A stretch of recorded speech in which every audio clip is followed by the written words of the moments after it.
дар идомаи рақобатҳои даври 14-уми чемпионати мамлакат оид ба футбол миёни дастаҳои лигаи олӣ бошгоҳи Куктоши ноҳияи Рудакӣ бо тими Хуҷанди Хуҷанд рақобат кард. Бозии дастаҳо дар варзишгоҳи Нефтияники ноҳияи Рудакӣ сурат гирифта бо натиҷаи 1-3 ба суди меҳмонон хотима ёфт.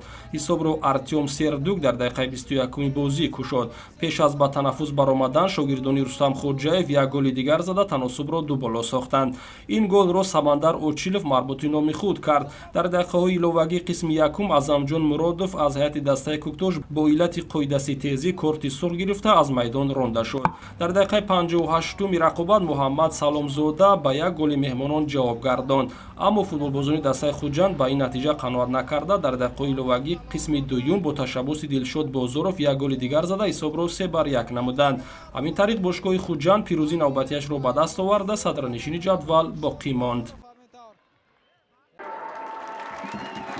ҳамчунин дар доираи даври 14-уми чемпионати Тоҷикистон оид ба футбол байни дастаҳои Лигаи Олӣ дастаи Равшани Кулоб дар майдони худ дастаи Душанберо қабул намуд. Дар дидори имрӯза дастаи Равшан аллакай аз дақиқаҳои аввали бозӣ бартариро ба даст гирифт ва дар натиҷаи ҳуҷумҳои пайдарпай нимҳимоятгари дастаи соҳибони майдон Сафаралӣ Каримов баъди партофти туби кунҷӣ голи нахустро дар ин бозӣ ба самар расонид. Дар қисмати аввали бозӣ дастаи Равшан пурра бо бартарии комил имкон дошт ки боз чанд маротибаи дигар ҳисоби бозиро афзун намояд, вале нимаи аввали бозӣ бо ҳисоби 1-0 ба анҷом расид. қисмати дуюми бозӣ бошад бо ҳуҷумҳои тарафайн пасисар мешуд. ниҳоят дар дақиқаи 87-уми бозӣ нимҳимоятгари дастаи Душанбе Ҷамшед Муродов аз масофаи дур як голи ғайричашм дошт ва дарвозаи соҳибони майдон ворид намуда ҳисоби бозиро 1-1 намуд. ҳарчанд дар идомаи бозӣ соҳибони майдон барои тағйир додани ҳисоб кӯшиш мекарданд, аммо дидори дастаҳо мусовӣ 1-1 ба анҷом расид. дастаи Равшан баъди як холи ба даст оварда дар ин бозӣ бо касби 17 имтиёз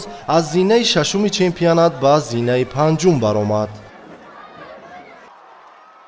дар бозии дигари даври 14-ум дастаи Иста Равшан дар майдони худ ба дарвозаи Эсхата ду голи беҷоб зад. ҳар ду голро Ҷаъфар Исмоилов дар дақиқаи 31 ва 48-уми бозӣ ба самар расонида бошгоҳи Эсхатаро дар ин рақобат ноком сохт.